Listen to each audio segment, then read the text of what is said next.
जय मसीह की। और आज के सुबह के डिवोशन में हमारी सोच है परमेश्वर का रेमा। रेमा क्या है? रेमा यूनानी में एक व्यक्तिगत शब्द या व्यक्तिगत वादा जो परमेश्वर ने आपको दिया। यूनानी में वचन के लिए कई सारे शब्द इस्तेमाल किए गए हैं। पहला शब्द जो इस्तेमाल किया गया है वो है लोगोस, यानी परमेश्वर का लिखा हुआ वचन, यानी बाइबल। ये हम सबको दी गई है।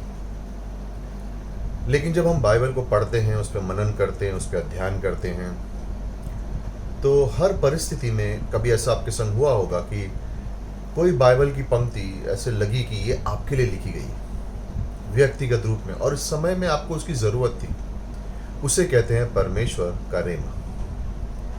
यानी ये शब्द जो है, ये एक खास शब्द, एक खास पंक्ति, एक परिस्थिति में जो आपको एकदम व्यक्तिगत लगी, कि आपको ऐसा लगा ये मेरे लिए है, उसे कहते हैं रेमा, परमेश्वर का बोला गया शब्द। यानी पवित्र आत्मा आपको ये बाइबल आप जैसे पढ़ रहे हो, लिखे हुए शब्द को पढ़ रहे हो, तो जैसे पवित्र आत्मा की आवाज़ आ रही है आपको कि ये तुम्हारे लिए है, उसे रेमा कहते हैं। और विश्वासियों को लोगोस, लिखे हुए शब्द, और रेमा, परमेश्वर के बोले गए शब्द में अंतर पता होना चाहिए। रेमा जो हम सब के लिए एक व्यक्तिगत वादा, एक व्यक्तिगत शब्द परमेश्वर देता है। ये पहली चीज हमें वचनों से मिलता है।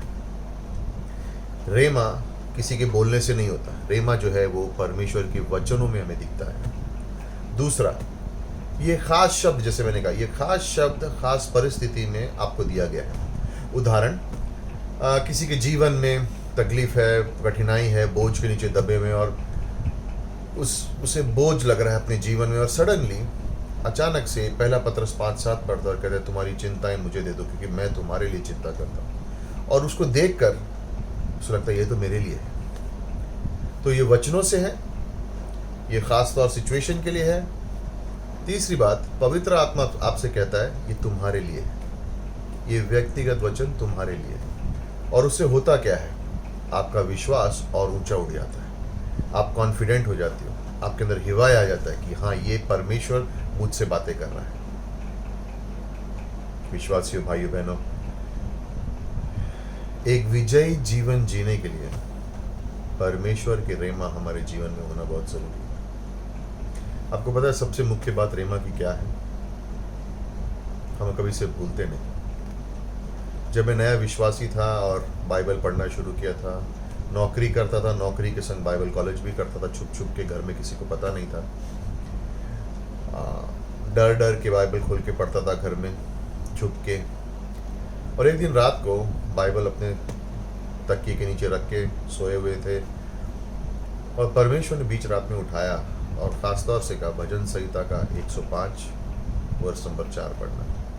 यहाँ पे एकदम खूबसूरती से लिखा हुआ है, परमेश्वर के और उसके सामर्थ्य की खोज करो हमेशा, सदैव के लिए। वो शब्द आज 20 साल हो गए, मैं कभी भूला नहीं। ये वचन मेरे मन में रह गया, बिकॉज पवित्र आत्मा ने कहा ये तेरे लिए है। पवित्र आत्मा ने कहा तेरे लिए है, उस परिस्थिति में है। और उसके बाद मेरा विश्वास बढ़ गया, क्योंकि मुझे बाइबल और पढ़नी, परमेश्वर की खोज करनी, उसके सामर्थ्य की खोज करनी, क्योंकि ये उसका व्यक्तिगत वचन मेरे लिए। और बाइबल में कई जगह पर हम देखते हैं इस रेमा को। सबसे पहले हमें दिखता है, पता कहाँ? रोमन्स 10:17 में विश्वास आता है परमेश्वर के वचन से। वो शब्द वहाँ पर जो वचन है वो है रेमा। तो आपका मेरा उद्धार कैसे हुआ? परमेश्वर के बोले गए शब्द। किसी ने आपसे और मुझसे सुसमाचार बांटा। मत्ती 4:4 में यीशु मसीह के साथ शैतान लालसा बहकाने की कोशिश कर रहा है, और परमेश्वर कह रहा है मनुष्य सिर्फ रोटी से नहीं, लेकिन परमेश्वर के हर रेमा से जीवित रहेगा, हर रेमा से जीवित रहेगा। लूका 5 में शिष्यों की बुलावट है, और पतरस को पकड़ा गया। जब वो नाव किनारे पे लेके आया तो यीशु मसीह ने कहा जाल फेंक, मछली पकड़ेगा। और पतरस कह रहा है मैं मछुआरा, आप कारपेंटर। मछली तो गहराई में होती है, लेकिन आप इस पानी में कह रहे हो जहाँ पे नाव रुक गई है। लेकिन फिर भी तुम्हारे शब्द पर मैं ये कहूँगा। मत्ती 5:5 में वो वर्ड वहाँ पे रेमा है, आपके बोले गए शब्द में मेरा विश्वास जाग उठा है, इसलिए जो आपने कहा है मैं वो करूँगा। ये रेमा है जो हमें इस जीवन में कोई भी परिस्थिति में मैं उठा के आगे ले जाता है। एफिशिएंस चैप्टर 6 वर्स नंबर 17 में आत्मा की तलवार क्या लिखा है? इज द रेमा, परमेश्वर का वचन रेमा है। दूसरे कोरिन्थियों 12 वर्ष नंबर 4 में और 14 में पौलुस लिखता है, मुझे स्वर्गीय स्थानों पर ले गया और ऐसी बातें बताई गई जो मनुष्य के सामने में बोल नहीं सकता। वो क्या शब्द थे? रेमा। वो शब्द क्या था? मेरा अनुग्रह तेरे लिए काफी है। प्रेरित 5:20 पंक्ति में लिखा है, जाओ और परमेश्वर के जीवन देने वाले रेमा को जाकर प्रचार करो। क्योंकि जब ये जीवन देने वाला सुसमाचार हम बांटते हैं तो लोग जब इसको सुनते हैं, स्वीकार करते हैं, उनका जीवन परिवर्तन होता है, जैसे आपका और मेरा हुआ है। याद है मत्ती 6 यूहन्ना 6 में सारे शिष्य यीशु को छोड़ के जब उनका पेट भर गया और यीशु ने कहा अब मेरा शरीर और मेरा लहू, तो सब छोड़ के चले गए और 12 बचे। और यीशु ने उनसे मुड़ के कहा, तुम क्या कहते हो? क्या तुम भी जाना चाहोगे? तो पतरस ने क्या जवाब दिया? कहाँ जाएंगे हम? आपके पास तो इस जीवन के रेमा है। लिखे हुए शब्द नहीं, बोले गए शब्द जो हमारे विश्वास को ऊंचा उठाते हैं। लूक 24 में वर्ष नंबर 8 में 2 शिष्य वापस जा रहे हैं इमाउस की सड़क पर। यीशु मसीह आके उनसे बात करता, उन्होंने कहा, तब उनको याद आया उसके रेमा। आपका मेरा जीवन इस तरह से, हमारी उद्धार रेमा से, बुलावट रेमा से, जीना रेमा से, आत्मिक लड़ाई रेमा से, यीशु के वचनों से दूर नहीं जा सकते रेमा से, जाके प्रचार करना है रेमा, और जिंदगी भर क्या याद करना है? उसके बोले गए रेमा। इस जीवन में मुझे रेमा कैसे मिलेंगे? बहुत सारी बाइबल पढ़ो, हर पंक्ति में कहीं ना कहीं पे आपकी परिस्थिति के लिए परमेश्वर का एक रेमा, पवित्र आत्मा का एक रेमा छुपा हुआ है। और मेरी यही प्रार्थना है कि अगले हफ्ते जब तक हम वापस नहीं मिले, कि आपको आपके व्यक्तिगत जीवन परिस्थिति सिचुएशन के लिए जो भी आप जिस से गुजर रहे हो, एक ताज़ा रेमा पवित्र आत्मा दे। ढेर सारा बाइबल का अध्ययन करो, सब कुछ पढ़ो।